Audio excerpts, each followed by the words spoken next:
Welcome to New Thinking for a New World, a Telberg Foundation podcast. I am Alan Stoga, your host. Each week, I bring you conversations with people who think differently about the great issues that are shaping our world. Geopolitics, disruptive tech, mass migration, the changing climate, culture wars, all of it is grist for our mill. I hope you enjoy listening. I also hope you will let me know what you think and that you join the conversation at telbergfoundation.org. And now for today's episode of New Thinking for a New World. What happens in the Amazon is of planetary consequence. Its rainforests influence weather and rainfall around the world. Its rivers account for 1/4 of the available freshwater on Earth. Its drainage basin is more than twice as large as that of the Congo River in Africa, which is the world's second biggest. The Amazon harbors an estimated 10% of the planet's known life forms. Fernando Trujillo, a Colombian marine biologist, leads a team that is exploring what keeps the Amazon's freshwater basin alive. That is particularly important at a time when the region is suffering from record drought. River levels are low, in some cases historically so, and water temperatures are at intolerably high levels, especially if you're a fish. Continuing deforestation makes everything worse, of course, and experts are debating how close the Amazon might be to an irreversible tipping point. Obviously, none of the consequences of that would be good for any of us. Welcome, Fernando, to New Thinking for a New World. Thank you, Alan. I'm so glad to be here with you today and share a little bit all this information about the Amazon. Indeed, if any issue needs new thinking, it's the Amazon. Despite endless hand-wringing and global exhortations about the urgency to save the so-called lungs of the planet, it seems that things are just getting worse, and maybe at an accelerating pace. What I find intriguing about your work, Fernando, is that you have focused on a single species, river dolphins, as a way to understand this incredibly important ecosystem, and then to develop new approaches to governance and hopefully to solutions. So let's start at the beginning. Why river dolphins? Well, the river dolphins are very charismatic species, and people care a lot about the dolphins. They feel empathy with the dolphins, and the dolphins are like the jaguars of the water in the Amazon. They are everywhere, in the rivers, in the floodplain, in the small tributaries, and they are powerful figures for the indigenous knowledge. They are living in underwater cities, and they connect everything in the water. So I have seen a lot of degradation on the land of the Amazon. But for me, the most important thing in the Amazon is water. Water is the special issue here. We are talking about the river itself, the Amazon River, but also we are talking about the flying rivers. Every single tree can pump about 1,000 liters per day of water in the atmosphere. So we need to look and approach to understand what is happening to the water. And I think river dolphins can help to connect people with that. We have done several expeditions along the rivers for so many years. And we have done a kind of diagnosis about what is happening in Brazil, in Peru, in Colombia, in Ecuador, in Bolivia, in the rivers. And the degradation is dramatic. So river dolphins can help to understand what is happening. Somewhere I saw that you used the metaphor that river dolphins are ecological canaries. They're the canaries in the mine. In this case, doesn't quite work. Canaries in the river. Is that a fair way to think about them? If the river dolphin is healthy, the river's healthy, and vice versa. Absolutely. We are looking at these large predators in the rivers, like dolphins, that they migrate a lot. They don't know about frontiers. They move free from one country to another. So yes, dolphins are kind of sentinels of what is happening in the water.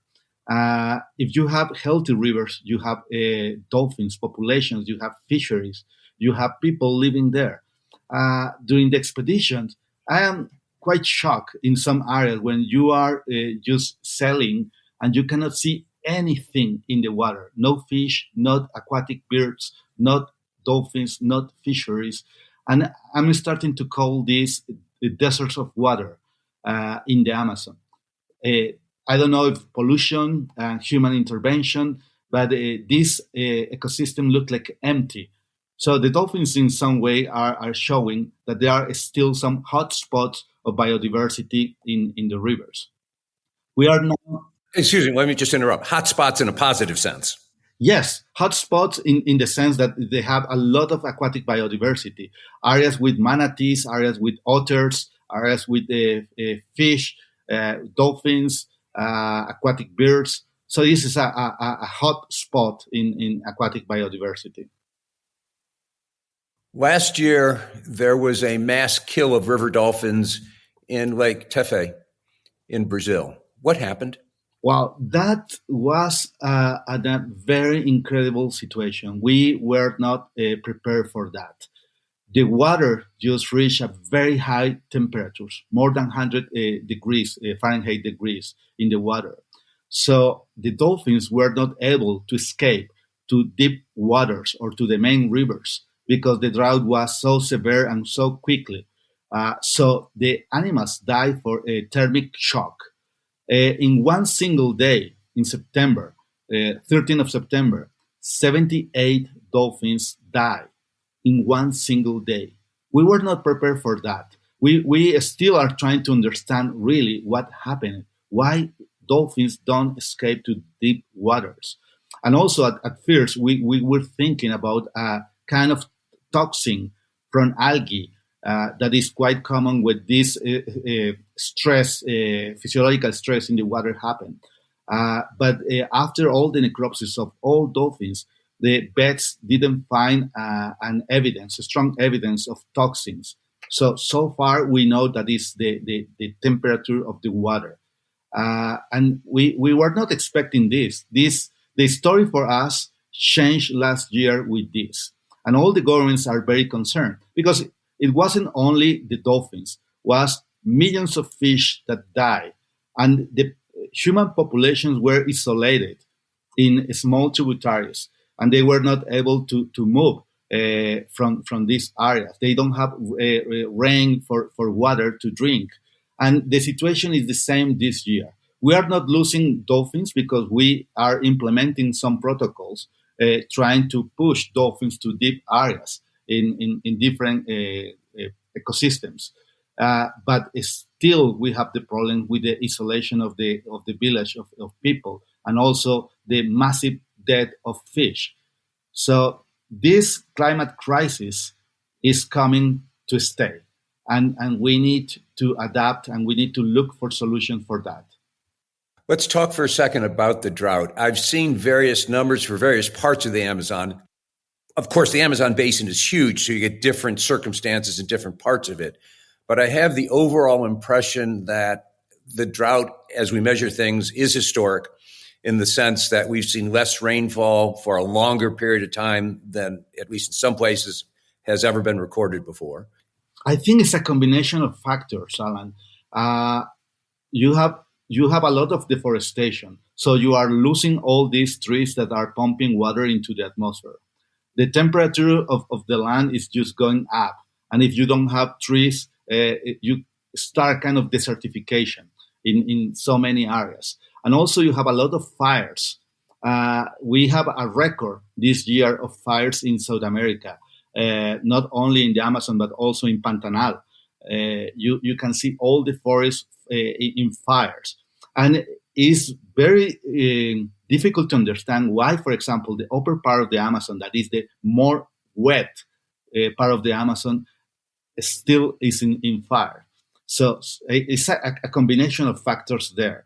And also, 2 weeks ago, I was in Peru and I was looking at a lot of fires. So when I asked the people, why you are burning things? And they say, well, this is a very severe drought and we want to do a lot of fires because it's the way to cool the rain. So they are exacerbating the problem. We need to do a lot of education and a lot of implementation of law to prevent the fires. because every year is worse and worse. So all this combination of factors are putting the Amazon in a real danger with the droughts. And what is your expectation? Is this a trend line, or will it start raining suddenly? I'm very worried because we're supposed to have La Nina this year. So we're supposed to have a lot of rain and a very strong flood pools in the Amazon, and we didn't have. So during the last 4 years, we didn't have in the Amazon a real flood pools, a real flood in the Amazon, and we need it because this is the dynamic in the Amazon. The flood pools is like the breathing of the forest. When all the forest is flooded, all these remote lakes, isolated lakes with a lot of fish are connected with the main system. So you are rebuilding all this system, and the system will be very healthy when they are connected with all these ponds and lakes that are isolated, and the people are going to have a lot of fish. But during the last 4 years, we didn't have that. So people now are doing agriculture in the margin of the Amazon River, and they used to do that in a seasonal way, like a crop for 3 months or 4 months. But now they are doing in a permanent way. So the river is changing a lot. So I'm very, very worried, and I think we need to ask the governments to come with implementations of protocols to know what we need to do. For example, this year we lost several dolphins, not because the temperatures of the water, but the people are putting a lot of nets in the rivers, crossing side by side. So they are capturing all the fish, and then they are going to be starved. And also they are killing a lot of dolphins because the dolphins are entangled. So we need to change the cultural patterns in the Amazon. We need that local people understand the severity of the problem. Fernando, you're one of these scientists that both does hard science, but also then tries to work, as you've just said, focus on both advocacy and education on the one hand, but also governance on the other hand. You are one of the drivers, I understand, behind the Global Declaration for River Dolphins.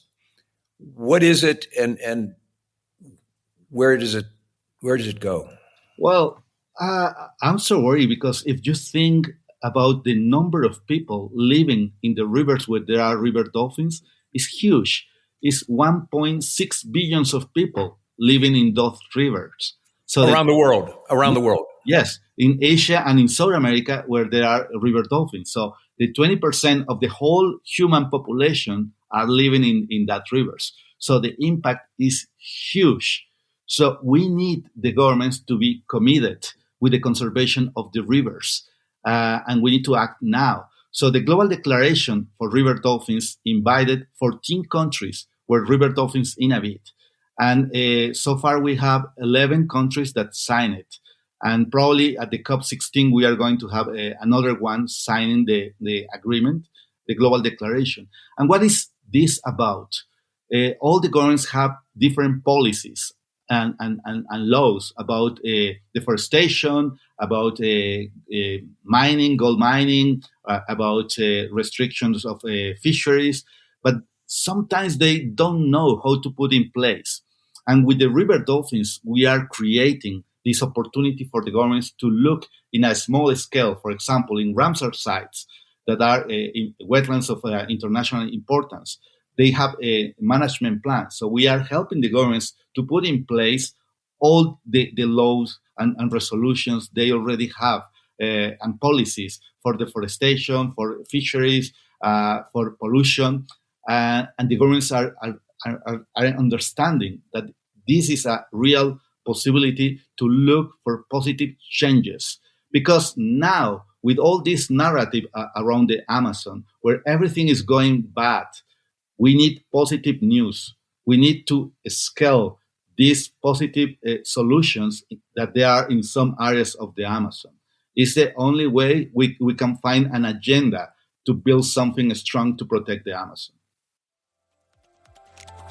What do War Lessons from Gaza, Rethinking Education, Peace in Ukraine, and Visionary Leadership have in common?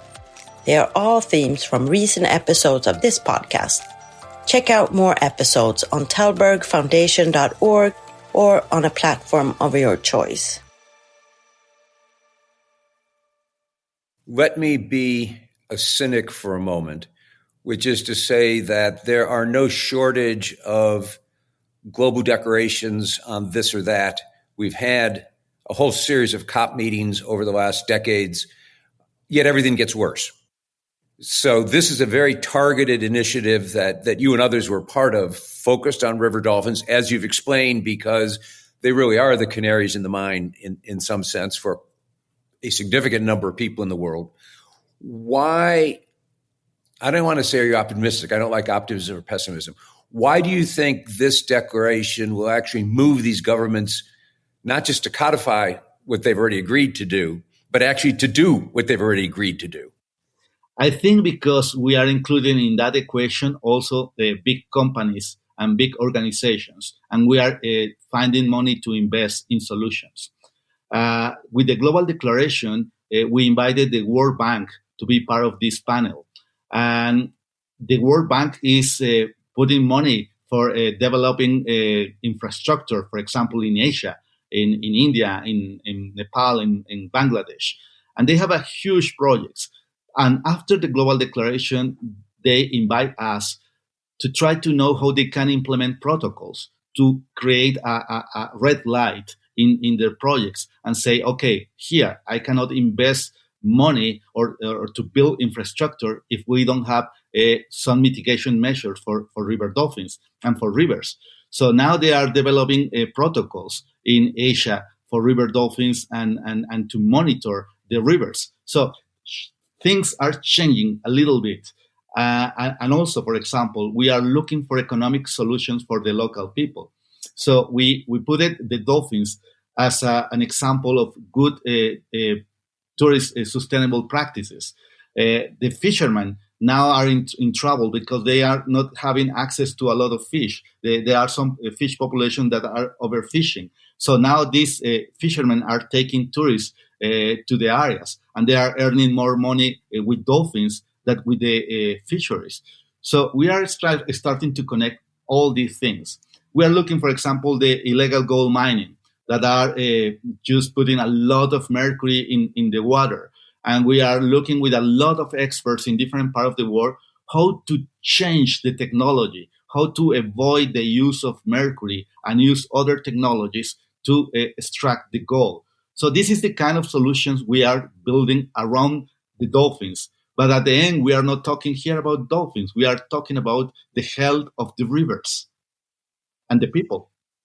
Mercury has special significance for you. I read somewhere that your mercury content in your body is not only off the charts, it's way too high. What's the story? It's very true. I am monitoring mercury in fish that people are eating, and I'm monitoring mercury on dolphins. And 2 years ago, I was with the Washington Post doing a kind of a note about the mercury, and they asked me about my levels. And I say, I don't know. I always wanted to do, but I never did. So they pushed me, and I did the test. And the maximum amount of mercury you can have in your body is 1 milligram per kilogram. And I had 36.4 milligram per kilogram. So almost 1 milligram per year I have been in the Amazon. I have been 37 years already. So it turns out you're the canary in the mine, actually. Probably yes, Alan. So for me, it was scary. Not for me, for the local communities. So the people that all the time are living in the Amazon. So Colombia, for example, has the record of mercury per capita in the planet. And I will ask the people, everybody, just try to do the test for mercury, because we have mercury everywhere, in the tuna, in different kind of fish, in the shrimps. And we don't know. The mercury is an invisible enemy that destroys your central nervous systems. So we need to stop that. It is crazy. The other day I was talking with a scientist, and he said to me, well, for thousands of years, we have been used mercury to try to isolate the gold. And I say, yes, but we didn't have the technology we have now thousands of years ago. So I think we need to stop these things and look in a different way. I'm not going to be naive and say stop the exploitation of gold, because the gold is so central for the economy of the countries. But we can find a different way to extract the gold without damage the health of the people. Not only in the areas where they are extracting the gold, but far, far away, because all these fish don't remain in the Amazon. They go to the main cities in different countries in South America. And even some of the fish are exported to the United States. So the mercury is not staying in a single place. It's a global problem. I think we need to reassure our listeners, your mercury levels are now coming down, you told me. Yes. I reduced from 36 to 16 because I'm taking some selenium pills and changing my consumption habits, and is going better. And this is as well a good news. So we can implement solutions, but the starting point is we need governments to start to monitor human populations in the Amazon, and we need to create pilot programs to try to solve the problem of the mercury, stopping the deforestation, changing the technology to extract the gold, but also monitoring the people and probably doing some aquaculture with native species from the Amazon, and to try to reduce the consumption of fish from the rivers. So there are solutions, but we need political willing here and also economic investment to start to put solutions in place. Let's go back to the declaration for a moment. I know there was hope that the Chinese would sign the agreement. Where does that stand? What is the Chinese attitude towards this? Well, we are not very sure with that, because this is a kind of voluntary agreement. And the Chinese are doing quite well with river dolphins in the Yangtze River. In 2005, there was the extinction of one of the species living in the Yangtze, the beige. But now they have the finless porpoise, the Yangtze finless porpoise, and they are doing breeding, ex situ conservation management, and they are recovering some of the populations. So we really don't know why the Chinese don't want to be part of this. Eventually, I hope they are going to be. And during the COP16, we are going to have the Peruvian government signing. So that will be the country number 12. So the only two that remain without signing will be China and Myanmar. But Myanmar is in a political crisis just now. But we will still trying to convince China to be part of this initiative. And I think it's very important. We need to secure the rivers. You, for example, in the United States, you are now very clever. You are destroying your dams and your hydroelectrics. You understood the value of the rivers, the ecological value of the rivers. And we need to think in that way. We need free-flowing rivers in the Amazon, because now we have a lot of dams along the Amazon. And if we just go with this pattern, maybe in 10 years, we are only going to have 3 rivers without damming. And that is crazy, because the fish need the rivers free for reproduction. There are some fish like the catfish that they can travel 12,000 kilometers, 6,000 in one way and 6,000 in another way, just to reproduce. So we are stopping and we are collapsing all the system in the Amazon. Let me take this in a different direction partially. Years ago, I had an investor in a company I ran who, whenever we got into a tough negotiation that was looking like we were butting heads, he would say, okay, time out. Let's suspend disbelief for a moment and tell me what you really want to accomplish what you're trying to do. So let me ask you, if I ask you to suspend disbelief, that governments are too focused on short term, that companies want to spend in one direction and not another direction, that people just want to get on with life. Tell me what the river dolphins have taught you that could save the Amazon from the potential disaster we're looking at.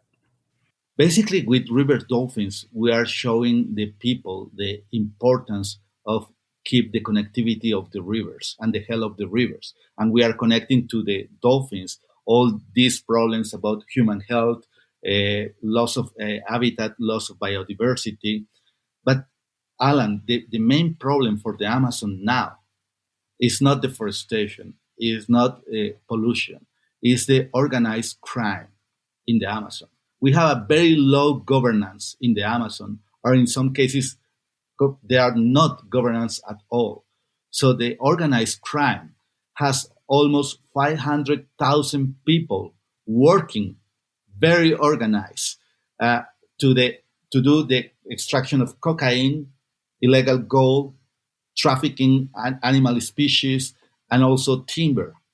So the only solution for the Amazon is to try to recover the governance in the Amazon with the schools, with hospitals, with productive projects for people. But if we don't understand that, we are competing with illegal economies that are very profitable. For example, 1 kilogram of cocaine is about $20,000 per kilogram. But 1 kilogram of gold is $65,000 per kilogram. So all these illegal economies are moving a lot of money, and they are not interested just to stop. So the only way is working with the organizations, companies, in the case of the gold, looking for different solutions, technological solutions to get the goal.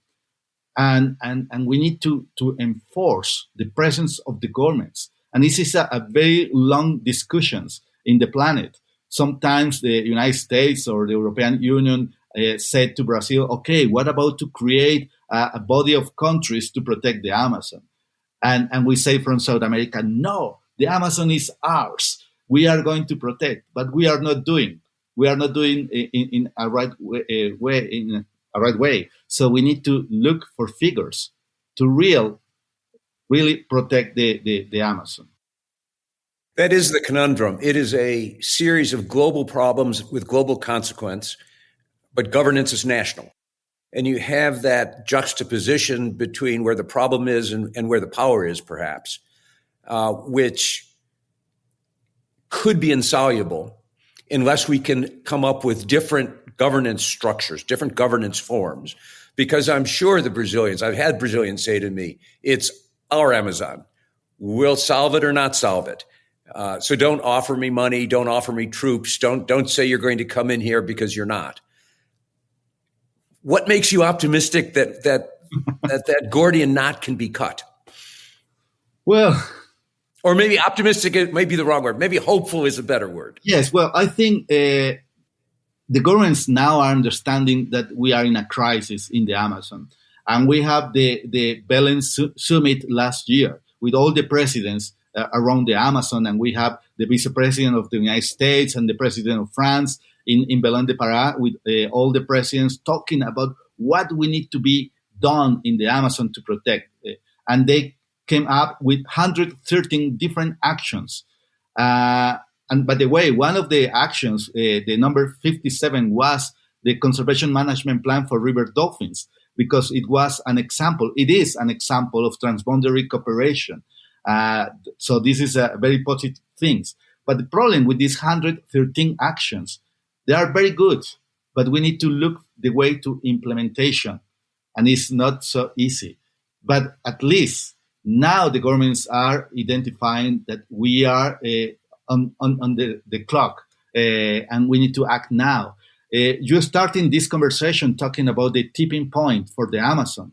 And I am part of the science panel of the Amazon, and we say that it's 23 to 25% of deforestation for the Amazon. But there are some parts in the south of the Amazon that they already have 48% of deforestation. So we are talking here about the average.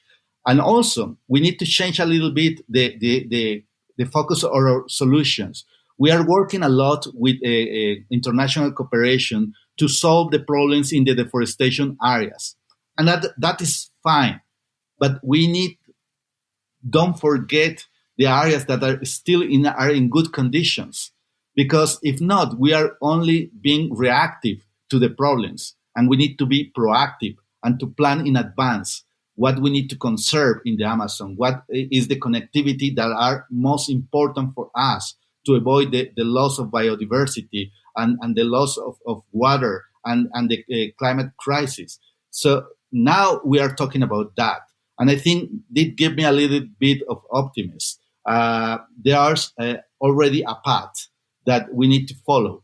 As I say before, we need to scale the solution. We need to create the cities of the future in the Amazon with sustainable energies. So we need to come up with solutions in a small scale that we can demonstrate that are working and then replicate in different areas, make viral in different parts of the Amazon and start to change everything. Don't forget, we are now 48 millions of people living in the Amazon, 48 millions of people. Fernando Trujillo, thank you very much for this conversation. I have only one closing caution. You've got to take better care of yourself. That mercury is still 16 times too much. It's true. It's true. I will take care of mine, and also I will try to do all in my possible ways to protect the Amazon and to avoid this problem for so many people. Thanks for this conversation. Thank you. Thank you for listening to this episode of New Thinking for a New World. I'm Alan Stoga, podcast host, and I look forward to your joining our next conversation. Remember, tell us what you think at telbergfoundation.org.